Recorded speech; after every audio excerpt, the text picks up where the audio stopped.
The human mind. Such a fragile, malleable thing. In my early days with the MK Ultra project, they called me a pioneer.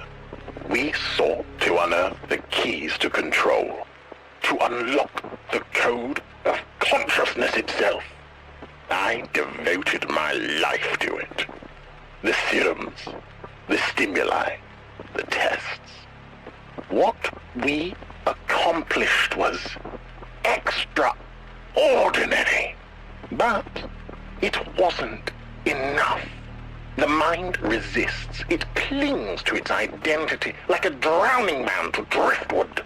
So, I asked myself, what if I could make the mind a blank canvas, ready to be rewritten?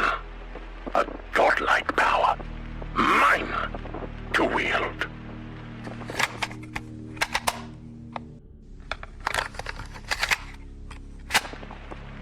The others at the project, they lacked a vision, too confined by the leash of ethics, regulations, bureaucracy. MK Ultra was meant to revolutionize the human mind, to break the barriers of consciousness. Instead, it became a hollow shell of its potential, suffocated by cowards. My serum, my masterpiece, was showing results they couldn't even comprehend. But they refused to see it. The failures. They called them catastrophic. I called them necessary. Progress is built on the broken bones of trial and error. So, I made a choice. If they wouldn't allow me to test on others, I would test on myself. The serum felt electric. My thoughts became clearer, sharper. I could see connections, patterns, truths that had been hidden from me. I took everything, every file, every vial, every shred of research. I walked out of that sterile prison and left their small minds behind. They think I disappeared. No, I evolved.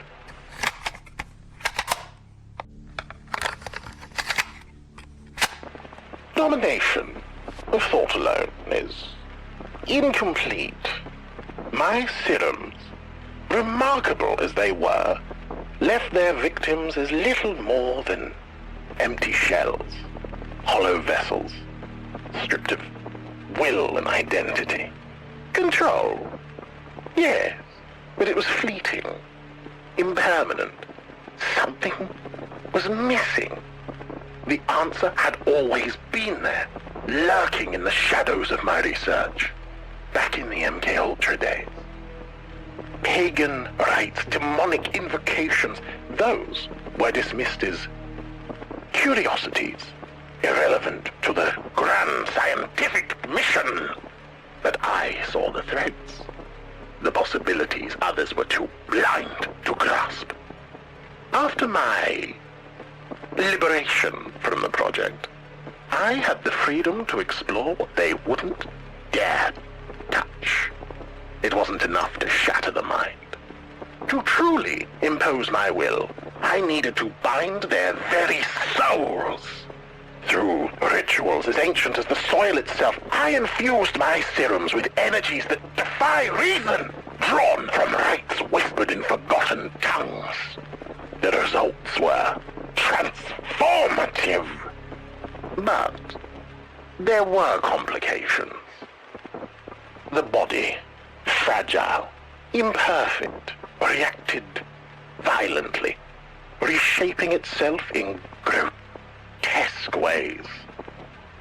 I need more subjects, more vessels, and a secluded place where I could work unimpeded, with a supply of fresh meat.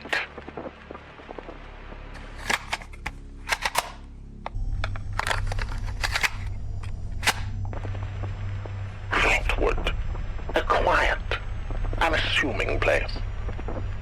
Nestled in isolation, surrounded by dense forests and forgotten roads.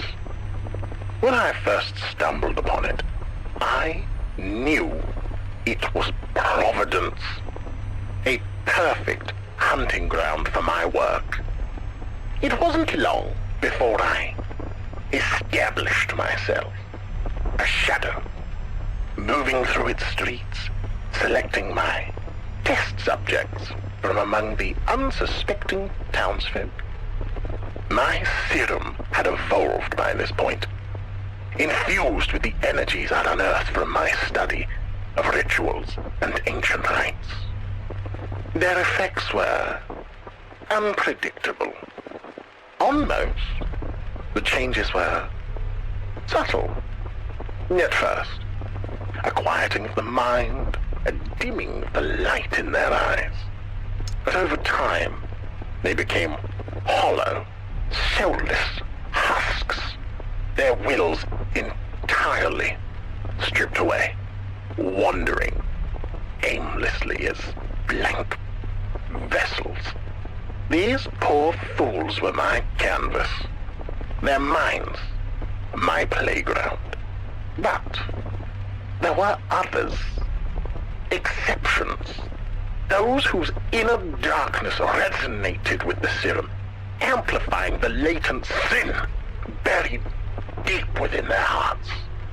The darkness in their souls carved its mark on their flesh, twisting them into forms that defied nature.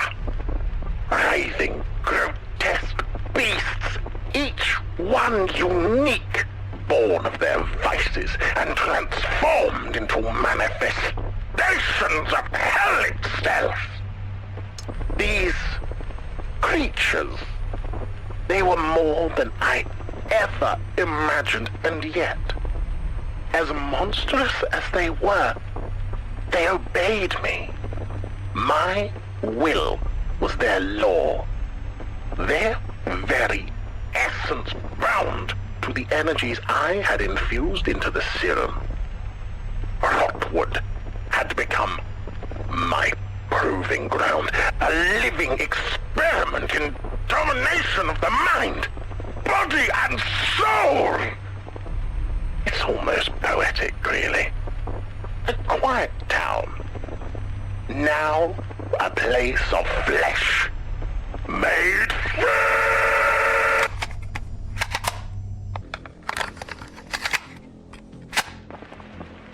Fascinating, utterly fascinating. Amidst the glorious collapse of Rotwood, when flesh bent and broke at the touch of my serum, I began to notice anomalies. Not all who were baptized in my serum became soldiers. A few rare, stubborn souls entered another state entirely. Instead, they froze as if time itself had abandoned them. Their eyes shut, their bodies stilled, caught in suspension. They slumbered into silence so profound I could scarcely tell if they lived at all. At first, I sought to rouse them. I cut, I stabbed, I whispered promises of freedom. They did not stir, so I left them. My little collection of sleepers. Perhaps they are cocoons, waiting for a season of awakening. Perhaps they are tombs. Either way, I cannot help but adore their stillness. Flesh that will not obey, but also will not decay. Perfection of a different breed. Delicious uncertainty. I must watch. I must know what becomes of my sleepers.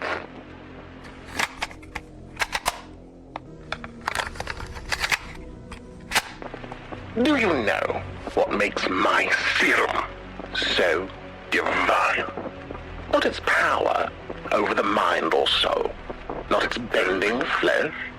Its temperament is its true power. Blood is life. Motion is life. My serum understands this truth. When it mingles with blood, it becomes alive, reactive, unstable, hungry. Keep it moving, the pulse of a heart, the dance of circulation, and it hums along like a well-oiled machine. But stop the music. Silence the drum of the chest, and it grows bored, stagnant, restless. It cannot stand silence.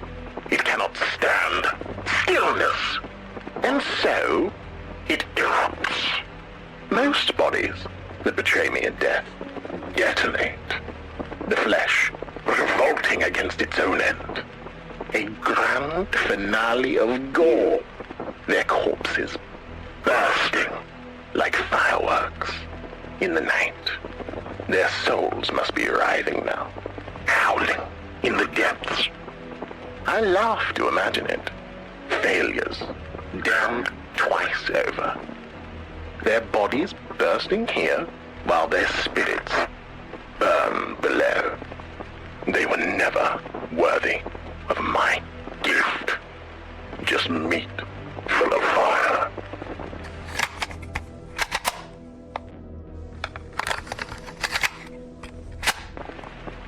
Knowledge. True knowledge. It never belonged to men in white coats or dusty libraries. No. It howls from the abyss, begging to be tasted. As I continue conversing with entities long lost via rituals and rites, the very fabric of reality around Rotwood began to wane and crack, and visions of hell poured through. Rotwood streets groaned as the gates cracked open, spewing flesh-like roots, crawling up from hell's garden. Buildings dripped with effigies of meat and bone. Their walls bleeding. Their windows screening. With every ritual, the cracks widened. Not just in the ground, no. The air itself fractured. The town bleeding, changing. Reality peeled back like rotted skin, and behind it, the inevitability of my design pulsed. Rotwood is not a town anymore. It is a wound I carved open, and I am the only one fit to wield the knife.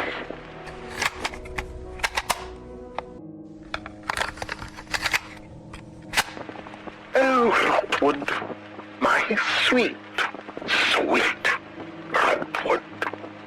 You were the first nerve I plucked, the first string I strummed, and what music we've made. Buildings hollowed into shrines of gore, streets weeping with tentacles, citizens piled into mountains of crawling meat. Art. Do you see it, Victor? Do you see what you've made? I see it. I see it every time I close my eyes, and oh, how beautiful it is. But it is only a sketch, a doodle in the margins. The real symphony will play across the earth itself. I will drag every city into the same delirium. Teach every man, woman, and child into my orchestra.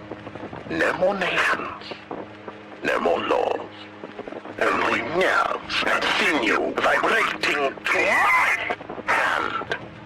I have seen hell, dined with its architects, stolen their chisels, and carved my masterpiece onto the face of reality.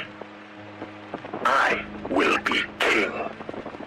No, God. Not of crowns or gold, but of tissue, bone, and submission. The age of flesh begins